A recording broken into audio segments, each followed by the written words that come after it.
नमस्कार दोस्तों, जब भारत इतने अलग अलग तरह के ट्रांसपोर्ट जेट्स को खरीद रहा है तो हमने AN225 के रूप में सबसे बड़ा ट्रांसपोर्ट जेट ही क्यों नहीं खरीद लिया जो एक साथ कई ट्रांसपोर्ट जेट्स जितना वजन उठाकर उड़ सकता है। साथ ही इसी वीडियो में जानेंगे उस प्रोजेक्ट विष्णु के बारे में जो अगर सफल हो गया तो फिर हमें कोई भी दुश्मन टक्कर नहीं दे पाएगा। ये सारी डिटेल्स जानेंगे इस वीडियो में। नमस्कार दोस्तों, मेरा नाम है अमित और मैं स्वागत करता हूं आपका अमित अपडेट्स चैनल पर।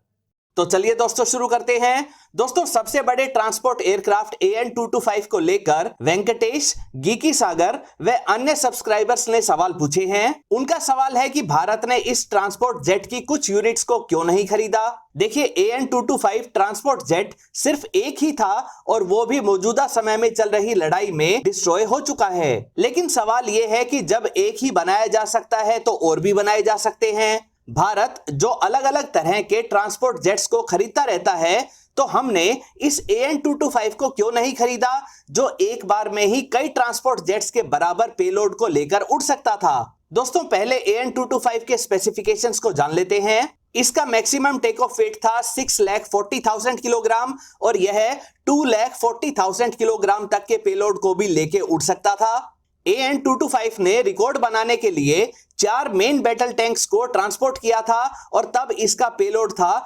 2,53,000 किलोग्राम यानी 253 टन्स। यह 42 मीटर लंबे विंड टरबाइन ब्लेड्स को भी ले जा सकता था।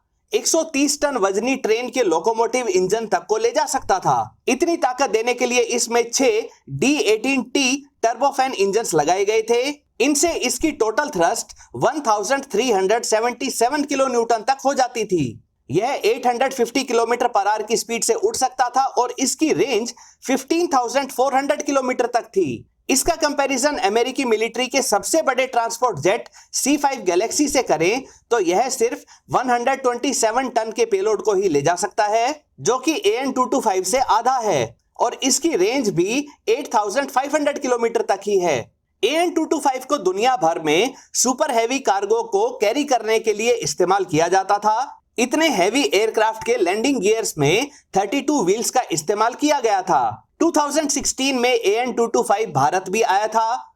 तब यह 116 टन के जनरेटर को कैरी कर रहा था। इसने हैदराबाद के एयरपोर्ट पर लैंड किया था। दोस्तों, अब बात करते हैं कि भारत ने इसकी कुछ यूनिट्स को क्यों नहीं खरीदा। दोस्तों, AN225 को 1985 में बनाया गया था, यानी लगभग 38 इयर्स पहले। इसका प्रोडक्शन ही नहीं होता था। अगर भारत 5 या 10 AN225 जेट्स का ऑर्डर देता तो असेंबली लाइन तैयार की जाती, स्पेशल टूल्स और डाइस तैयार की जाती, नए इंजन्स को डेवलप करना पड़ता, लेटेस्ट एवियोनिक्स को तैयार किया जाता। इन सब का खर्चा भारत को ही उठाना पड़ता और तब इसकी कॉस्ट इतनी ज्यादा हो जाती कि भारत को लगभग $1 बिलियन पर प्लेन के हिसाब से पेमेंट करनी पड़ती, जो वाकई में बहुत ज्यादा होती। इसलिए एक बिना प्रोडक्शन लाइन वाले एयरक्राफ्ट को तैयार करवाना कभी भी अच्छा डिसीजन नहीं माना जाता है। इसके अलावा बात यहां अटकती कि भारत इनको इस्तेमाल कहां करता। हमारे ज्यादातर एयरपोर्ट्स इतने बड़े साइज के एयरक्राफ्ट को हैंडल करने के हिसाब से डिजाइन नहीं किए गए हैं। इसके लिए लगभग 4 किलोमीटर का रनवे चाहिए, जो भारत में मुश्किल से 5-6 जगहों पर ही अवेलेबल है। यानी इसे दूर दराज के इलाकों में सुपर हैवी कार्गो को पहुंचाने के काम में लगाया ही नहीं जा सकता था। वैसे भी भारत का रेलवे नेटवर्क लगभग हर इलाके को कवर करता है, जिससे हम हैवी कार्गो को बेहद ही कम कीमत में पहुंचा सकते हैं। इतने बड़े एयरक्राफ्ट के लिए जरूरी मेंटेनेंस और स्पेयर पार्ट्स का खर्चा भी काफी ज्यादा रहता। इसके फ्यूल कंज्यूम करने की कॉस्ट इतनी ज्यादा रहती कि इसे कभी कभी ही बेहद खास कार्गो के लिए ही उड़ाया जाता। यानी इतने महंगे जेट को खरीदने का कोई फायदा हमें नहीं मिलता। हाँ, ये जरूर है कि कभी कभार किसी दूसरे देश के कार्गो को ट्रांसपोर्ट करने के असाइनमेंट्स मिल सकते थे। हमें जिस तरह से अपने सैनिकों और हथियारों को रिमोट लोकेशंस पर भेजने के लिए कार्गो एयरक्राफ्ट चाहिए, वे सभी जरूरतें C-17 और C-130 जैसे ट्रांसपोर्ट जेट से पूरी हो जाती हैं। इन ट्रांसपोर्ट जेट्स की कैपेसिटी भले ही AN225 जितनी ना हो, लेकिन ये हमारी लिमिटेड रिक्वायरमेंट के अनुसार बिल्कुल सही हैं।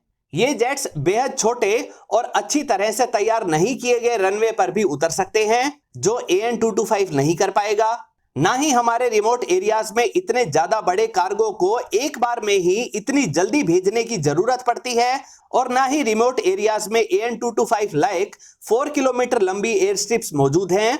इसीलिए ना सिर्फ भारत बल्कि किसी और देश ने भी AN225 एयरक्राफ्ट को नहीं खरीदा, और ऑर्डर ना मिलने के कारण बस एक ही ऐसा एयरक्राफ्ट बनाया गया था। दोस्तों बढ़ते हैं अगले सवाल की तरफ।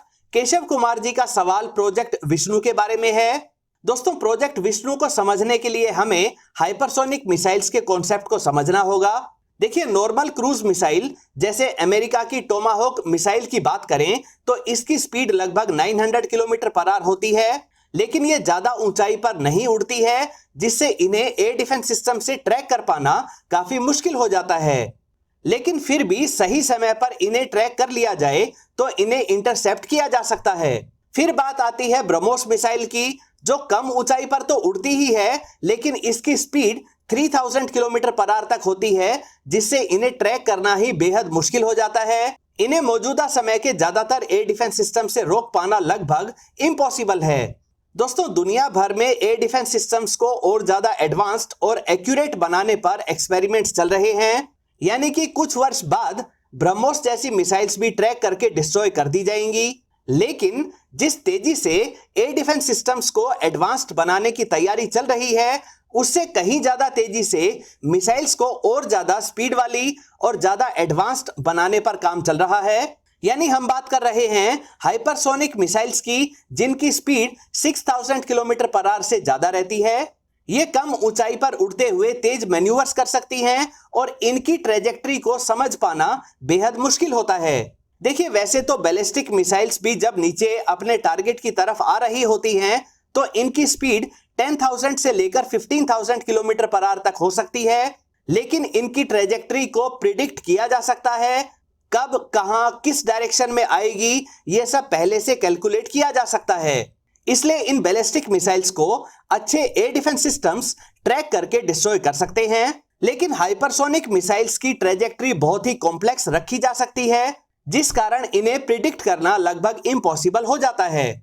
दोस्तों मुख्य तौर पर दो तरह की हाइपरसोनिक मिसाइल्स होती हैं। पहली है किसी एयरक्राफ्ट से लॉन्च की गई क्रूज मिसाइल।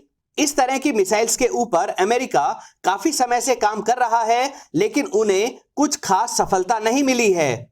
इनमें रैमजेट या स्क्रैमजेट इंजन लगाया जाता है। इनके अलावा भी अलग अलग तरह के प्रोपल्शन सिस्टम्स को लगाकर इनकी टेस्टिंग की जा रही है। बात करें दूसरी तरह की हाइपरसोनिक मिसाइल की, तो यह है हाइपरसोनिक ग्लाइड व्हीकल्स। इनमें एक रॉकेट मोटर पहले इन ग्लाइड व्हीकल्स को एक खास ऊंचाई तक पहुंचाती है, जहां इनका मेन इंजन स्टार्ट होता है। उसके बाद ये काफी तेज स्पीड पर ग्लाइड करते हुए लगातार अपनी ट्रेजेक्ट्री को चेंज करते हुए अपने टारगेट तक पहुंच जाती हैं। दोस्तों बात हाइपरसोनिक मिसाइल्स की हो रही हो तो भारत पीछे कैसे रह सकता है। डीआरडीओ ने हाइपरसोनिक टेक्नोलॉजी डेमोन्स्ट्रेटर व्हीकल के रूप में इसकी झलक सामने रखी है। इसकी सफल टेस्टिंग भी करके भारत ने अपनी कैपेबिलिटी दिखा दी है। इसमें स्क्रैमजेट इंजन का इस्तेमाल किया गया है। यह प्रोजेक्ट भारत को मिसाइल टेक्नोलॉजी में अपने पड़ोसी देशों से काफी आगे निकलने में सहायता करेगा। इसलिए इस खास प्रोजेक्ट को प्रोजेक्ट विष्णु नाम दिया गया है। जिस स्क्रैमजेट इंजन के साथ भारत हाइपरसोनिक मिसाइल तैयार कर रहा है, उसमें एक समस्या होती है कि यह रॉकेट मोटर की तरह 0 किलोमीटर पर आवर की स्पीड से शुरू नहीं कर सकता है। इसे पहले एक खास ऊंचाई और स्पेसिफिक स्पीड चाहिए ताकि यह स्क्रैमजेट इंजन शुरू हो सके। इसके लिए खास तरह का मटेरियल भी तैयार कर लिया गया है, जो इतनी तेज स्पीड के कारण पैदा हुई हीट को बर्दाश्त कर सके। भारत की प्लानिंग है कि दो तरह की हाइपरसोनिक क्रूज मिसाइल्स बनाई जाएं। एक सरफेस टू सरफेस टाइप की रहेगी। इसकी रेंज 2500 से लेकर 3000 किलोमीटर तक रहेगी। दूसरी टाइप की क्रूज मिसाइल को सुखोई 30 MKI जैसे हैवीवेट कैटेगरी के फाइटर जेट्स के लिए डेवलप किया जाएगा। इनकी रेंज 800 से लेकर 1000 किलोमीटर तक रहेगी।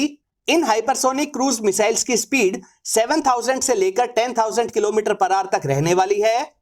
दोस्तों आप खुद ही अंदाजा लगा सकते हैं कि जब सुखोई 30 MKI से लॉन्च्ड ब्रह्मोस मिसाइल का ही तोड़ हमारे पड़ोसी देशों के पास नहीं है, तो वे सुखोई 30 MKI से ही लॉन्च्ड हाइपरसोनिक मिसाइल को कैसे रोक पाएंगे।